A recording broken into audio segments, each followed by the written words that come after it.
Welcome to the Miscarriage Rebellion. I'm Sam Payne, CEO and co-founder of the Pink Elephant Support Network. And I'm Stacey June-Lewis, counsellor, psychotherapist and broadcaster. This podcast is where we share stories of many Australians who have lost their babies to early pregnancy loss.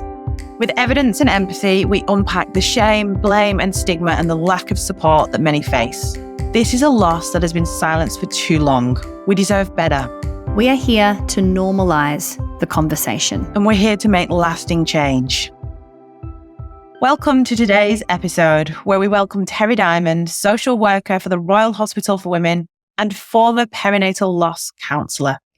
Terry, like many of us, has her own lived experience, which we'll unpack, but she also brings an element of a clinical lens that she gets to bring to this podcast to hopefully show us what needs to change within the health system. What can we do better? What can we do more of to make sure women are met with the validation, empathy and support that they so badly deserved? Really excited to get into this interview today with you. Terry has been a long-time supporter of the work of the Pink Elephants. Right back in the early days when Gabby and I met Terry for a coffee in Bondi Junction, we had all these ideas of how we wanted to support women and make sure no one felt alone in their grief. And Terry brought all of her wisdom, knowledge, clinician knowledge as well to let us know how we could help people, but also made it more than just a sad place where bereaved parents would connect. You really helped to build the foundations of our peer support program and ensuring that we were underpinning everything we did with evidence and empathy, and that we were training up our peer support companions in such a beautiful, heart-led, appropriate and safe way. And it really has made a difference to how we've gone forward with that program and how it's been accessed and how our peer support companions also feel really valued in their role and how cathartic that role has also been for them as well. So I want to extend a huge thank you for that. But for the benefit of our listeners today, I think it's always a really important place to start with your story, your experience. So if you could tell the listeners what your experience of miscarriage is. So sure. My experience goes back probably 19 years now when it all started. So I had baby number one, no complications, really quite easy. I fell pregnant with baby number two when I was on the contraceptive pill after a general anesthetic. And so I didn't actually find out I was pregnant until the Christmas Day, my birthday.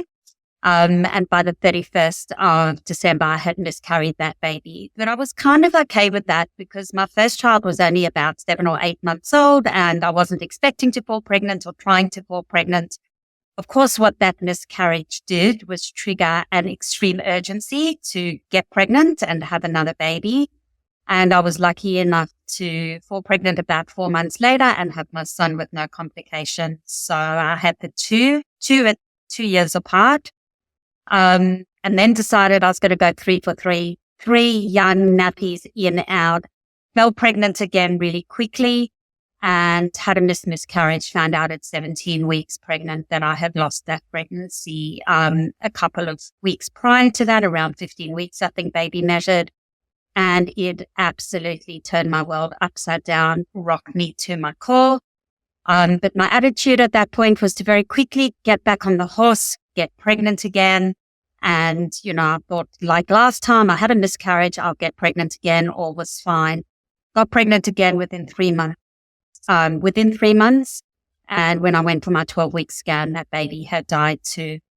And that then set off 3 years of ongoing miscarriages. I lost 9 pregnancies in 3 years. Fertility treatment when the marriage was on the brink of collapse because we could no longer have trying to conceive sex. So 6 rounds of IVF, never fell pregnant from IVF, and eventually went to the alternative therapy and was told by a kinesiologist I had something in my body killing my babies. Went with that information to my fertility specialist. He told me not to bring Eastern mumbo jumbo into his office. And through a lot of hard work and internet searching, because that's all we had, there was no supports available other than the old internet search. I was lucky enough to find Gavin Sachs, who was just beginning to bring to Australia the testing for natural killer cells. And at that stage, you needed to have your bloods done far, far away from home, wait for 3 weeks while they went to the UK and then came back to you. and it came back that I had natural killer cells. So with treatment, the Clexane, the prednisone, and the aspirin, I managed to fall pregnant with my now miracle, who just turned 16. And those 3 years of my life, I think to this day, are still a blur. So 10 babies in, 3 years. I'm sorry, Terry. And I think we have really realized with this process and this podcast that, time does something, but it doesn't make things disappear. It's such a soul-shaping experience. And I want to talk to you about that because you found it such a soul-shaping experience that it really did start to change your life. Could you tell us a little bit about what happened from those losses, how it affected your life, not necessarily from straight to those positive effects, but at how it all kind of really started to impact you as a woman and what you were doing and how you were living? You mentioned the relationship stuff. We know that your career changed, but I'd love to hear a little more about the story as a whole. Yeah. So I think I've never felt lonelier in my life than I did when I was going through those miscarriages. And I was desperate to look for support. So after the third miscarriage, I actually went out to see, a couple of psychologists, really just seeking that support, that validation that I needed, that I was not going crazy. And that the fact that this, cycle of pregnancy loss had consumed my entire life was not because I needed, treatment for something that had happened, but rather just somebody to recognize what I was going through and to really validate my day-to-day shitty experience. And I just could not find the support. So me being me, I decided that I was going to go and study counseling because I was going to A, support myself, and B, fill in a gap of supporting people who were going through this experience. So I went and I studied counseling, which was my third degree, and did my placement then at SIDS and Kids, which are now known as Red Nose. And whilst it was very cathartic to do the counseling and to become a counselor, what I recognized very early on was that there was not much understanding around miscarriage and the impact that that was having in people's lives. Even that organization was really focused on stillbirth, loss over 20 weeks. And from my experience, I actually tried to get a miscarriage support group started when I was working there. That was one of my student projects. We could not get anyone to attend. So this is going back around 17, 18 years ago. And the space that we were in was that nobody really validated miscarriage. Nobody counted miscarriage. It wasn't something, that people spoke about or that you acknowledged, and nor the enormous, massive impact in your life. So the biggest thing that sticks out to me from those 3 years that I was going through it is I counted my life in cycle days, minutes, pregnancy tests, scan weeks of pregnancy. I think in 1 year I was pregnant for 42 weeks with no baby shown for it at the end. And my world became teeny tiny. So any joy or love or enjoyment of my other 2 children, I was lucky enough to have 2 living children, was completely overshadowed by the losses that I was experiencing and the impact that they had in my life. Through going to SIDS and Kids to work, I found an amazing support person. And after that was, I think I'd had 7 or 8 losses by then. She was the first person that said to me, I am sorry for your losses. I am really sorry for everything that you've gone through. And I will never forget the impact of somebody not trying to fix me, but actually just sitting with me in that space of, I am sorry. And what you have been through is enormous.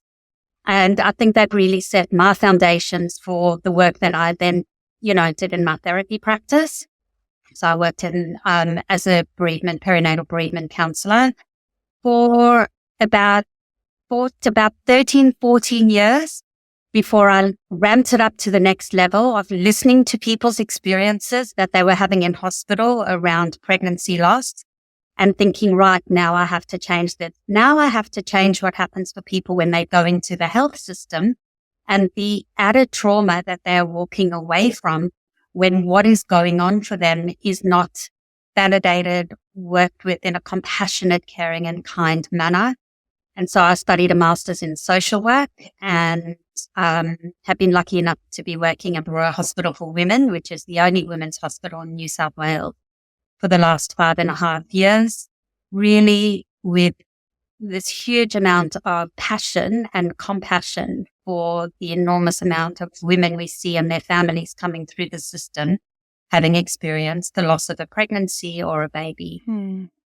It's such an incredible story, and you really touch on so many points that I know, I looked at Sam, that we're both relating to so deeply.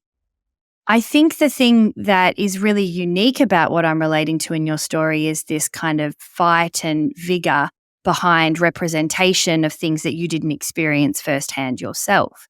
Having opened a private practice and having a complete career change with a similar vigor and a similar passion behind supporting other women, I wondered if we could have a bit of a conversation about how important you feel that lived experience is when people are going through specific miscarriage and, like you say, early pregnancy loss.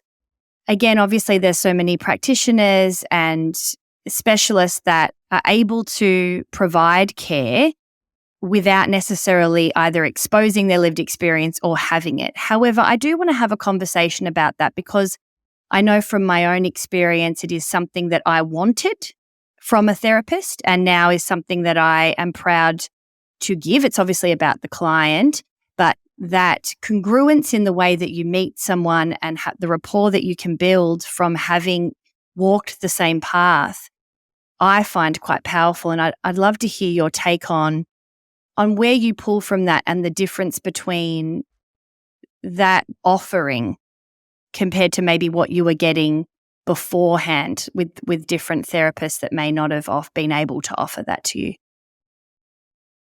So I think it's complex. Yes, I think it is incredibly powerful to have that lived experience, but just want to say that a compassionate person trained to support women experiencing miscarriage or early pregnancy loss, they can offer that support as well. So I think the problem is the lack of understanding for the most part by those people in the support roles of psychologists as to what it actually means to support somebody going through miscarriage.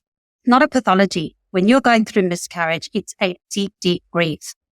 And so, yes, in a way, I feel that my story makes me the compassionate therapist that I am. And it informs that many of the discussions I have with clients. As you say, it's not about me, it's about the client. But when somebody sits in front of me and says, you know, I don't know how I'm getting up to carry on tomorrow. I have never felt so alone and lonely in my life. I don't want to see anybody or speak to anybody. Instead of finding solutions around, you know, that, yes, well, you need to get up and go to work. Just being able to sit there and go, I understand. You don't have to get up and go and face anybody tomorrow if you don't want to. And I really get that. There is so much power in connecting to the actual emotion that sits behind people's words when they're talking about the feelings and the emotions that they have around miscarriage.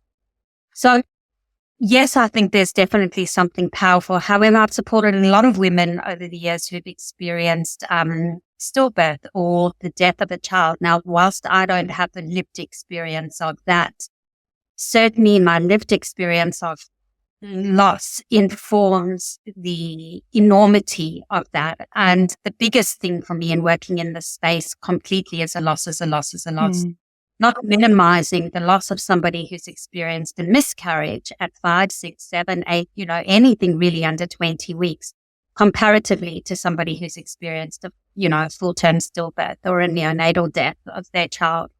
Really just understanding that it's not about the amount of weeks you were pregnant or, what that was all looking like, but just the loss of your hopes and your dreams that you had for that pregnancy, for that child, for that baby.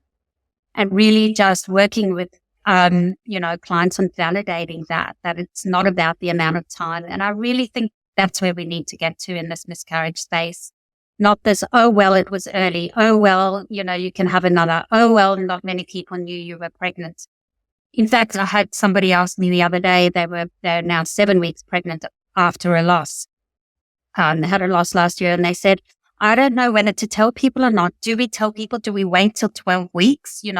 What is safe? But we really unpacked that in terms of, what do you want from people? What do you need? What do you want? And it was really that sense of, if the worst thing happens again, I just want to know that there's backup for me. And I was like, then what are we waiting to share the news for? From this secrecy, which I think invalidates the enormity of the loss that people were, experience when they're having early pregnancy losses, and really bringing that into the space of the enormity of what you've lost when you've lost a pregnancy, any gestation. Yeah. Yeah, I think I'm definitely hearing two things there. I'm hearing the need for this societal shift to move from minimizing and silencing the experience of miscarriage and having those at least comments or that, you can happen again, just get pregnant again, as if that just kind of fixes it. This notion to move on from it quickly. I think we often confuse that. I know that you talked about in your story, at the point you were in it, it was a desire to fall pregnant again quickly. That didn't mean you weren't still grieving as well. And people confuse that because they see that we're potentially willing to try again quite quickly for the outcome, hopefully, of a baby in our arms. And they confuse that with, okay, as soon as there's another pregnancy, that woman's okay again. We can forget about that experience. I just want to rephrase something that you just said, not rephrase, but repeat something that you said, because I think that really gave me shivers. And it was that any joy in my life was completely overshadowed by the losses I was experiencing. And I think that so many people listening to this who are currently in the trenches going through this will absolutely wholeheartedly understand that. But what I want to hope is that contributes to the societal shift as well. That everyone who is listening to this that hasn't been through a miscarriage can start to understand the magnitude and the profound and intense emotional response many women have. But I want to talk about this validation piece and how we can move forward. So, a little about the Pink Elephants advocacy work and what we try and achieve, and we do things together. I know we've got upcoming things happening with hospitals to share the experience of bereaved parents. But how do you think, you've been through all of these different roles, you've also got the lived experience, as Stacey mentioned, how can we change this? How can we ensure that everybody is met with the validation, empathy, and understanding they deserve? What conversations need to happen? What other things need to happen to shift us from, at least it happened early, to, I'm sorry your baby died and you're worthy of as much support as someone who's had a stillbirth or an infant death? So how do we change things? It really is education, Sam. It's educating the healthcare workers who women experience loss come into contact with. If you're coming through the hospital system to experience a loss, or even through a GP clinic, it can become very medicalized. What do we need to do to keep you medically safe? How are we resolving this pregnancy? The one thing that needs to change is the term products of conception, but that's another whole minefield. So we've got to look at that.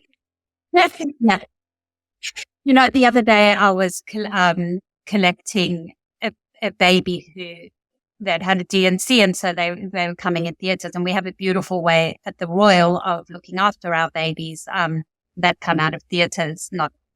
Anyway, that's another whole story. And I've written on the pathology forms, baby to please come back to social work. And when I had come back, that had been crossed out and they had put in POC, which is products of conception. So it's such a, it is such a change in education. It's really putting that validation and that support, that emotional support right up there at the top with the medical management of what is going on within the system. And understanding that, for the person who's lying there on the table, or the person you're handing the drugs to go home and to, have that miscarriage happen, this is their will. This is their life. This is their potential baby. These are their hopes and their dreams. And yes, you have a job to keep them medically well and safe, but we also have an equally big job to keep them emotionally well and safe. I think I just want to share one thing there that's not, we don't share all of our personal stories all the time, but the part that actually hurt my husband the most was when a doctor I'd started to miscarry naturally, again, for want of a better word. And then a junior medical doctor, I should say, also there should have been some education around this, removed the remaining products of conception and told me in just a standard room, not a special room or anything like that, in an EPATH clinic, and then took us through to the next room for a consult and had the products of conception on a test tube on the table, referred to them as the products of conception. And it was my husband that turned around and said, "That's our baby." And it was that moment for, like, I didn't notice it at the time, but he continually talks about that. And like you said, there's this medical management. She wanted to move me through the system. There was about 14 other women that day who needed to get through. It was a tick list. It was quickly move through. And it was that comfortable language of products of conception that we need to challenge. And you're absolutely right to write baby. If anything, can we cross it back out when they put PLC and write baby again and just keep? But we shouldn't have to do this when we're in this. This should be changed for us, right? am taking from the education piece and circling back to that lived experience. It is interesting because in some notion, there is always going to be that glance of knowing between a woman that has experienced this. But I think in a way, it also allows society to leave it to them. So whilst I really took that away from your point on, whilst lived experience is such an incredible offering, it is something that other people can learn. These are things that we can activate in our practice, in our lives, in our compassion, in the way that we are with our loved ones every day. So it's interesting because whilst, as I said at the beginning of the question, I am proud of that, it really did open my eyes to this idea that potentially it can also somewhat work against an expectation of a bigger picture change here, that it's women's work that need to do it privately by themselves with other people that understand it. And I really, I'm just really grateful for you to kind of take that conversation there and to ensure and encourage people that, you actually can learn. You just have to be open to learning and shifting and being really open to listening to what a person may need, because as we've established, it's complex and it will be different. There isn't one size fits all. So I just wanted to say that, I really took away that from the education, it is also about making sure that we don't just lean on the people that are specialists in this and expect there to be, I have a friend that miscarried, you might want to talk to her. Well, no, I want to talk to you, my friend that I know already. Just because you haven't lost doesn't mean I don't want to be seen by you. And I just really wanted to share that I really have kind of, I'm just been pondering that since you brought that up. Yeah. I really like that as well. I think that sits with a lot of what we're talking about at Pink Elephants, that this is not just even a women's health issue. This is a societal issue. It's for everyone. Everyone needs to understand how to provide validation, empathy, and connection. Those three things are really important to someone who's experiencing a miscarriage or a pregnancy loss. No matter what the gestation, no matter whether you've been through it or not been through it, you need to understand how to have these conversations. And yes, they might be difficult and hard to lean into, but that doesn't mean that we should shy away from them because you perpetuate the silence then. Terry, I'd love your thoughts on what people can say to offer that kind of support. What are some tangible things people can say and do? I think the most powerful thing you can do is acknowledge and validate. I'm sorry for your loss. Open up an open conversation. Do you want to talk to me about that? And not feel, and I think this is where going to a traditional therapist for support becomes, an issue for people. Not trying to feel like you have to fix this. Don't have to fix it. There is nothing to fix it. I'll often say to people, and even though I've experienced loss, I don't know what to say to you at the moment. There is nothing that I can say and nothing that I can do right now that is going to fix this in any way, shape or form or make this any better. It is, my favorite phrase is it's a shit show. It's a shit show. But I am just so very sorry that this is something that you are going through. I am so sorry that you have lost your baby, and really acknowledging. And I think this link is important when it comes to talking about early pregnancy loss.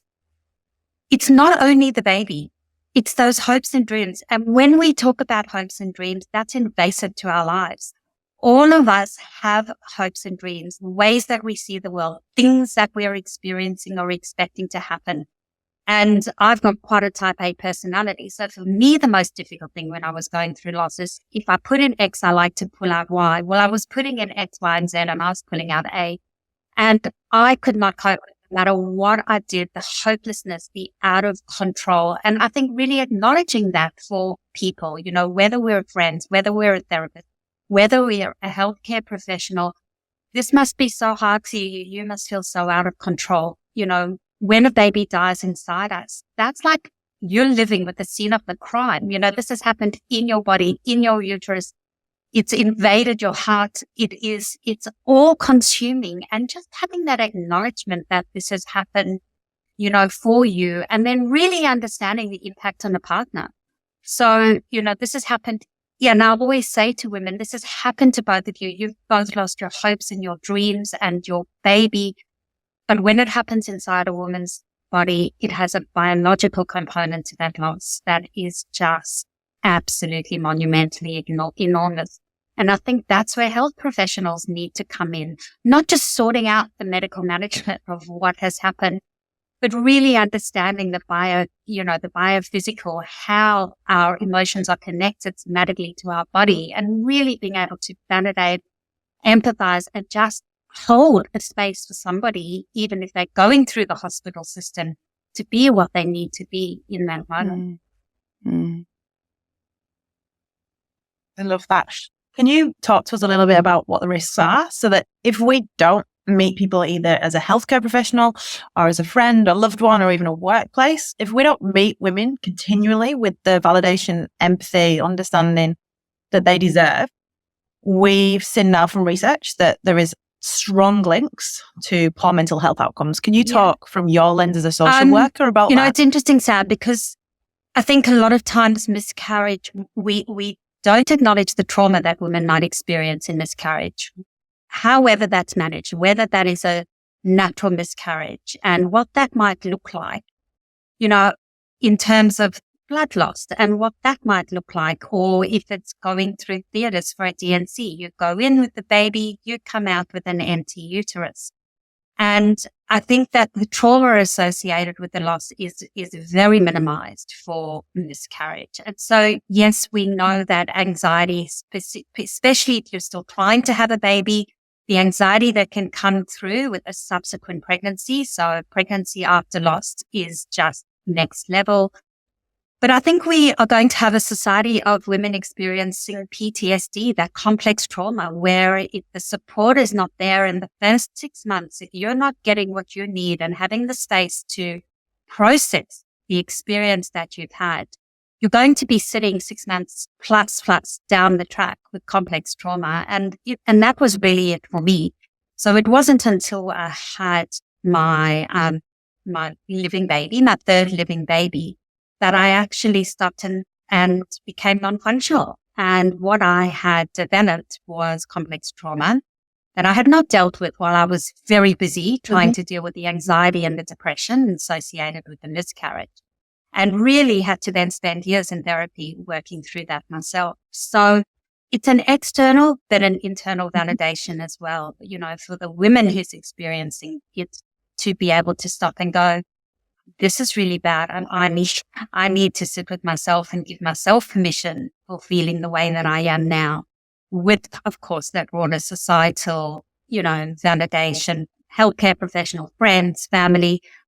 It's such a big systemic change, but I'm so proud of Pink Elephants and so proud to be associated with them, because for the first time, there is a space that works with women experiencing early pregnancy loss. And my proudest moments are when I pull your resources and I hand them to patients and I go, here you will be heard. Here, hop on, look at the resource and read the information, Facebook groups and peer support. And all of a sudden there is an organization filling the space specifically for women experiencing early pregnancy loss. And so for me, when I see patients that are experiencing early pregnancy loss and the education I give to our EPAS clinics, I'm just busy educating recovery staff. They wanted to know, what do we say to someone when they come out of theatre, and they've had a DNC? What do I say? I hand a box of tissues.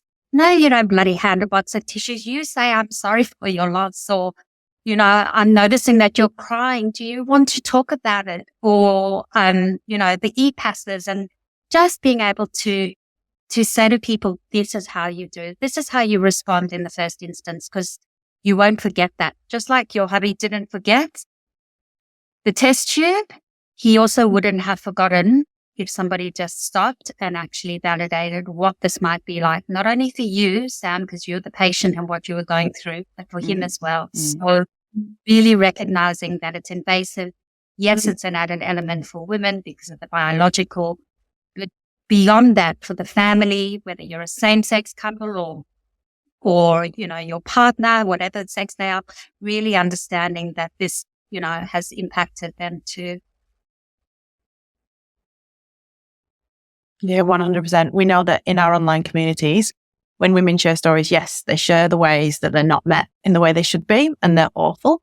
But we also see beautiful messages of hope, and also really, really nice messages in those communities about doctors that are doing a really good job. And that should be noted as well, because we're not saying everyone's doing this terribly. There are some incredible healthcare professionals like yourself who are in this space, both of you, and making a difference. And they are complimented constantly by women, because unfortunately, they'll go through this whole experience and they'll go through quite a lot of different healthcare professionals because it's not managed by just one. And they'll have probably 5 really crappy, awful, not positive experiences. And then they'll have that one person who's that beacon of hope. And it's almost like wanting to completely switch that round, right? But they'll remember that one person that does give them the support that they deserve. So you're completely right there as well.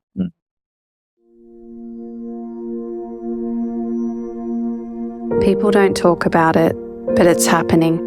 Behind closed doors, hidden behind smiling faces. There are so many people suffering in silence right now, unable to access the support that they need and deserve, simply because they don't even know that there is support available. The Pink Elephants community is made up of people from all over Australia. Some come from the big smoke, others from the bush. Some of us have heaps of friends and family around, others have none. Some have lost babies at 5 weeks. Some had ectopic pregnancies. Some had multiple ultrasounds. Others only ever saw the 2 red lines on a positive pregnancy test. But we all have something in common. We have all lost a baby. We are all bereaved parents. There are estimated to be over 100,000 of us across Australia every single year. Please help us connect with these people to give them the support that they deserve. No one should have to lose a baby and be left on their own to navigate their grief.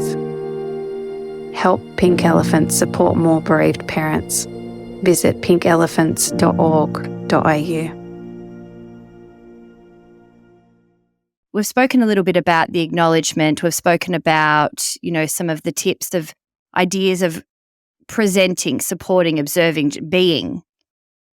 But how do we start the process of acknowledging a partner's grief if their grief is in a different stage of yours? So as we understand, as people that have experienced this, you'll have those moments where you'll be like, oh, okay, well, today, I actually feel like I'm having a better day today than yesterday. And then hubby comes home and he's just had a real shit one. And then there's this resentment, or there's this kind of process that you go, oh, this is my one pocket. It's probably going to be crappy again tomorrow.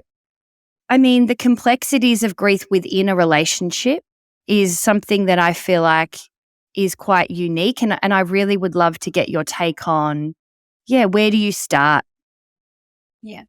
So again, for me, it's a lot of psychoeducation. So when I'm working with a couple, who have experienced a loss, one of my favorite things to do is to educate them on gendered grief, and really talk to them about the way that, you have the intuitive or the, I always forget this word, the intuitive or the instrumental style grieving. And I talk to them about the gendered nature of that and communication. And it's so interesting because one of the examples that I use when I work with couples is what you just said, Stacey.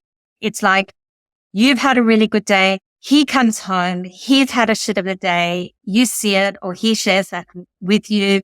And it's kind of, talking to the partner about their relationship, the bigger picture of their relationship and the communication, and really finding a way where you actually can both feel that you can share. Because what we hear more of is this resentment and anger towards the partner who seems to have moved along quite nicely from the experience, whilst, it's often the woman who's left really floundering and struggling with what's happened for her body and to her body. And so I think in the whole perinatal pregnancy loss space, the continuum from, an ectopic pregnancy or a chemical pregnancy all the way up to, the loss of a living child is really the psychoeducation around grieving styles and permission. And I often say to couples, for the most part, I see a beautiful yin and yang, and to think of it like that. So when one of you has more to be able to give, the other thinks about it as something that they're going to take, and that we will see this natural pendulum swing between the two of you. So really just talking to that, allowing that open communication rather than that resentment around he's bringing it, I can't deal with it, or she's bringing it, I can't deal with it, to really allowing the relationship to open to receive from both parties what they need. And I think, we talk about the experience of pregnancy loss or baby loss really impacting relationships. Some people will talk how it brought their relationship closer. Others will, relationships end, and we see that as well. And I think a lot of it comes down to this, this bigger conversation. And this is a much bigger conversation. This is the whole, digress, I guess, that really, again, education. I'm so passionate because I think most people in this world want to do the right thing. They want to do good. They want to be that supportive friend. They want to be that healthcare worker who's acknowledged for being amazing at what they do. But often we just don't know what that is. And so in the absence of doing the right thing, we do nothing. And that then often becomes the wrong thing. So really just education, putting it out there, destigmatizing it, throwing it out open to the broader society, and, having that filter up through the healthcare system as well. I love that. And the psychoed, I think, is just such an important tool because there's so much out of control. You kind of immerse yourself in such medical stuff. I actually have been working with a couple, and particularly a client that is working through the processing of male infertility, and all of the gendered elements that come from that perspective. And I think the education behind the statistics of that and what that looks like, to understand that, just as you say, there is not a particular type of grief, there's not a particular type of way, there's space for it all, but also there's not a particular type of infertility or conception or those types of things that may lead into these pregnancy loss spaces, that then when you process the grief, there's a whole lot of other stuff that's there to be unpacked. So the psychoed and educating yourself on the facts, not necessarily the societal conditioning, is such a great point and a nice kind of superpower to have when it doesn't feel like you have a lot at times. Yeah, 100%. I think I'm going to know the answer, but we're going to ask. The Miscarriage Rebellion is about invoking empathy, sharing our stories on purpose, but ultimately to incite action. We, for too long, have not seen the change move quick enough. We no longer want to sit back and accept the status quo. Women and their partners and their extended families deserve so, so much more. And with the power of your lived experience and all of the work that you've done in the last, like you said, 15 to 20 years, what would be the one thing that you would change? What would you make happen today if you could make anything happen? That's a big question, Sarah. I'd love to wave the magic wand where no woman had to experience any sort of loss of a pregnancy or a child. But in the absence of doing that, to really just wake up with a society that acknowledges the experience, the lived experience of pregnancy loss as something to be validated. I think that we are superheroes to get through pregnancy loss and to get up and to exist each and every day, no matter what we're doing in our lives.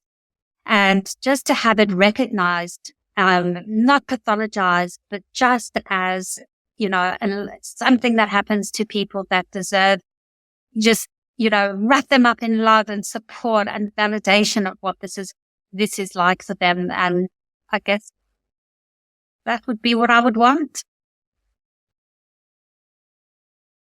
I love that. I love the fact that validation and wrap them up in love and support. Yeah. The difference it can make. It sounds simple, right? But the difference it can make is profound. Yeah. I want to start by just reading out what Terry said, because I think it's incredibly strong and really needs to be heard.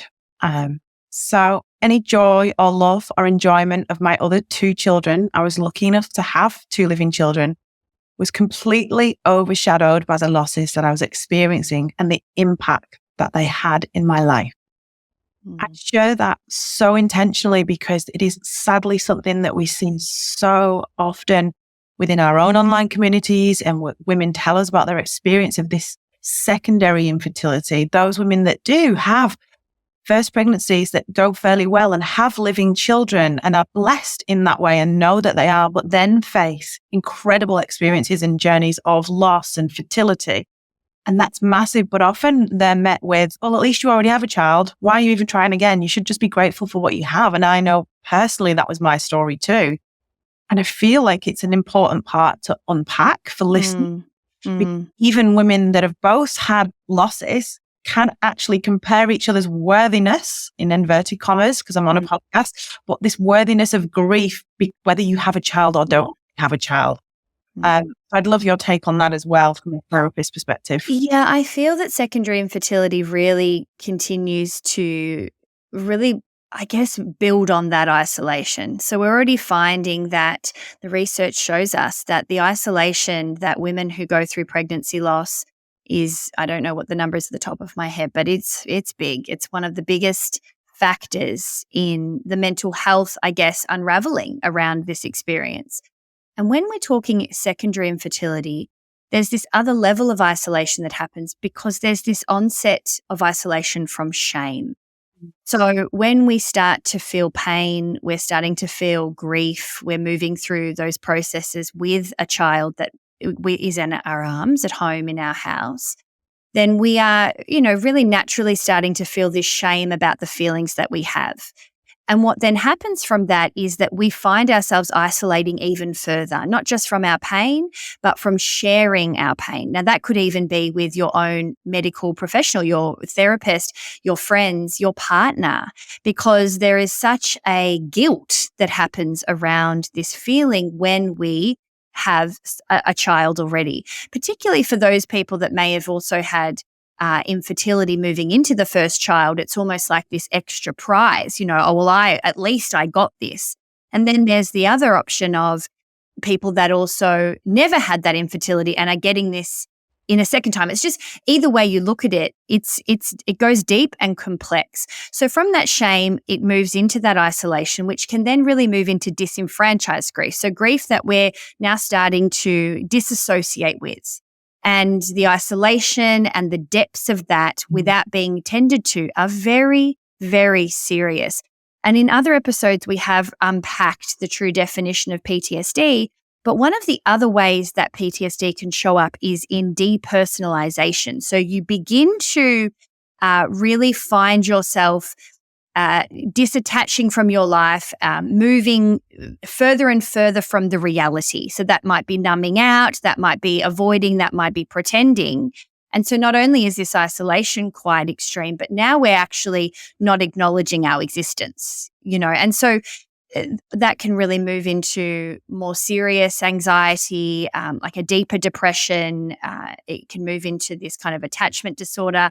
And then also intimacy, a lack of intimacy and loss of intimacy with our children, ourselves, and our partner. So once we start to get to that point, it is a real, it's a real serious issue, and we need to be very aware of it and ensure that we, as a community, are looking at this with a really different lens. Yeah. Yeah, I remember I used to say to people, and it was almost like myself justifying it, but I used to say, it's because of her. It's because of who she is as a child that makes me want to have more children. It actually, in some ways, makes the loss of another baby harder for me because of that. And then I look back now and I go, that was me trying to justify it outwardly. And it's the inadequacy of others when they meet you and you're not sure how to kind of meet them back with a response, and you're managing their lack of knowledge and awareness in this area as well. And then you end up almost trying to justify everything, and you shouldn't have to. You should never have to justify the number of children that you want in your family, that you're trying to build, that you have a future in your heart and your mind of what you're trying to create. And I feel like that's something that is definitely a false narrative that absolutely needs to be addressed. This thing that if you have a child, then therefore any future losses don't hurt as much, and it's okay because you've got a child, because that is not what we see at all. No. And we really have to watch how we acknowledge our experience, regardless of if we're comfortable with it, regardless if external factors tell us, it doesn't deem an appropriate reaction, it doesn't deem an appropriate response. Whatever is coming to us, it's a really important thing to consider of how we're acknowledging what is. And what is exactly how you're feeling.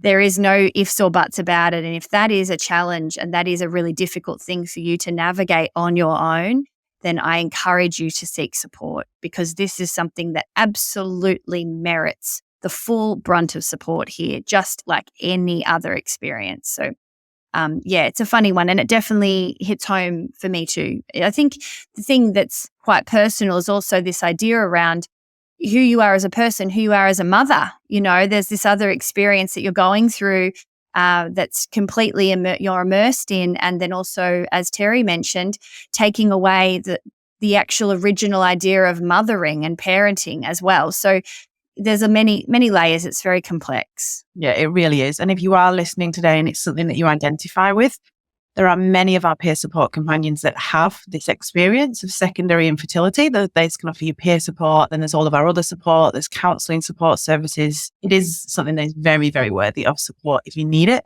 Everything will be linked to, as always, in the show notes. Today's episode may have brought up some feelings for you that you need some support around. That's totally okay.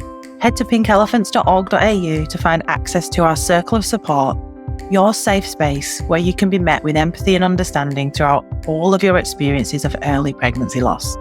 We're here for you. You are not alone. If you enjoyed listening to the Miscarriage Rebellion, please help us by leaving a 5-star review wherever you listen to podcasts.